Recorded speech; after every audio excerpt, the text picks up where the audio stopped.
it's hard to list all of the best players that we've had in Japan. We be just sitting here all day, but I want to make sure we at least bring up some of them and some of the biggest moments.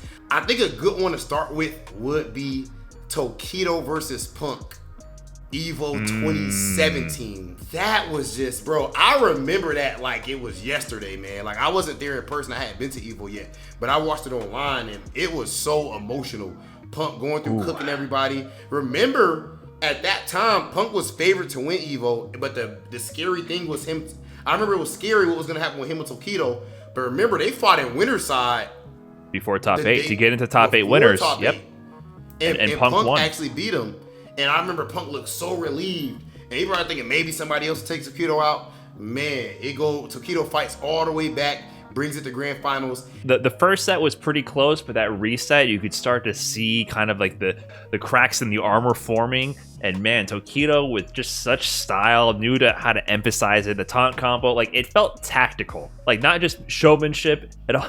Like Tokido always kind of strikes that perfect balance of like tactician with showmanship. Like he knows when to kind of add that flair, and I feel like that flair in game was so perfect to like cement like, hey, I am Tokido, and we're in Evo Grand Finals right now. Are you ready for this?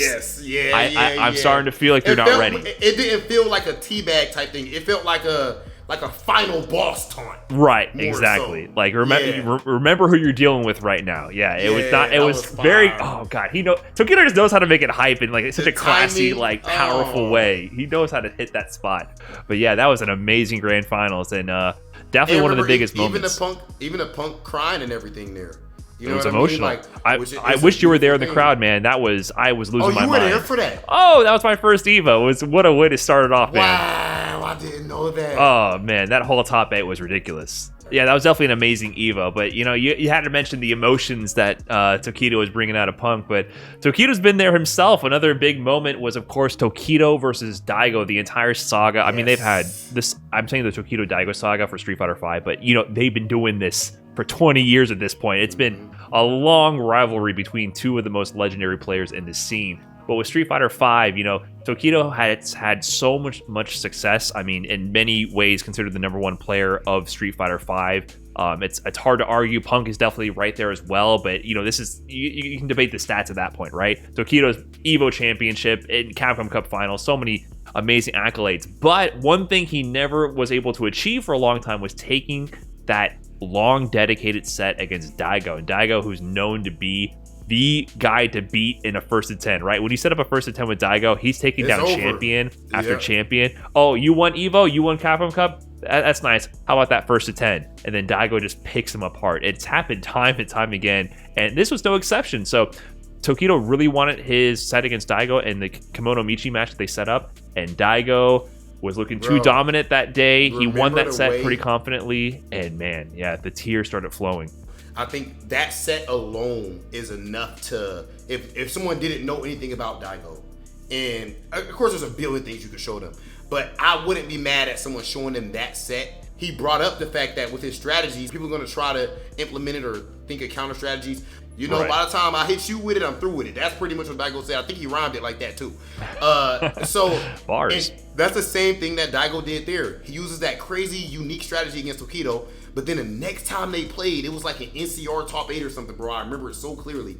He did not use that same strategy at all. He was just done with it that fast. And that's something you see consistently. Yeah, so that's just Daigo, the ultimate tactician. But we can't speak of tacticians and legendary Japanese players without also bringing up Fujimura himself. Fujimura. This guy had such a dominant streak in 2018, and so much so that when PGR at Panda Global did their stats and ranking players for Street Fighter V all time, which I believe was done around in 2019, he was ranked number 2, which is pretty controversial to put him ahead of Punk. But that's because not only did he have the results to back it up, he had premier wins at CEO, Stunfest, and also getting Fighter Spirit in 2018 alone, first place, not to mention all the bajillion top 8s and premieres and ranking events he had that season as well. He also has a really good head-to-head record against Punk at that time.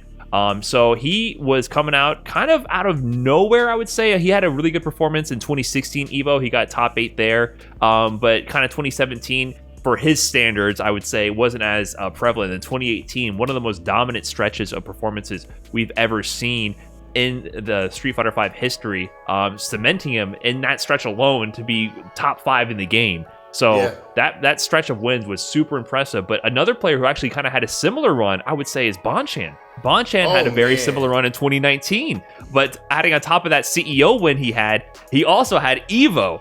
So Bonchan left his mark, winning the last offline Evo we've had. I think that was didn't he get the daddy power up, the new baby power up? That's true. I mean, the twins as well. I mean, on top of that, right? That's why he was so strong. Remember, Punk was dominating the first half of that year.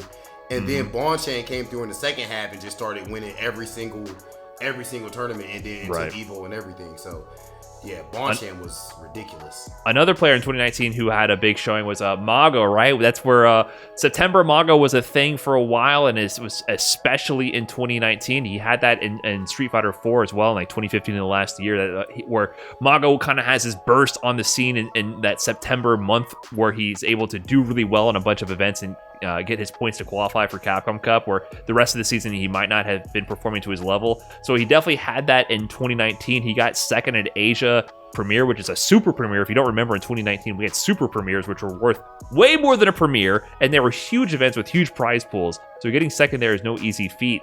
And then that transitioned to 2021, I believe, where he won the very first qualifier for CPT, where it was not in September, it was early in the year. And he's like, okay, I'm done with September Mago, right? September Mago is no more. It's all day Mago. So redefining who he is, putting his mark and saying, no, I will determine my own fate whenever, any day I want, right? So that was an awesome evolution to see from Mago, and still cooking to this day. We're talking a whole lot about the OGs and the best players from back then. But we also have to bring up the new guard, man. We can't talk about the best Street Fighter V Japanese players of all time without bringing up guys like John Takeuchi. Nah, John Takeuchi's OG at this point. He's a young player, but let's be real. Since season 1, he's been cooking. So I guess right now the actual new guys that are running stuff is. I guess we can start with Higuchi, actually, man. I mean, he just burst on the scene as far as like really making a name for himself this last couple of years. He qualifies for Capcom Cup, and one of the most electrifying sets, his set versus Sako to qualify. And we can't talk about Higuchi's amazing rise up without bringing up the person who actually outplaced him at the Topanga League, the only one to do so, none other than Kawano. He was the best player in Japan last year, and there is really no debate Can't about argue that. Consistency, whether it be Topanga, whether it be his Evo performance, whether it be winning CPT, beating Tokido after he lost at Kimono Michi, when everyone thought he would get smoked at that point, just being completely honest and blunt.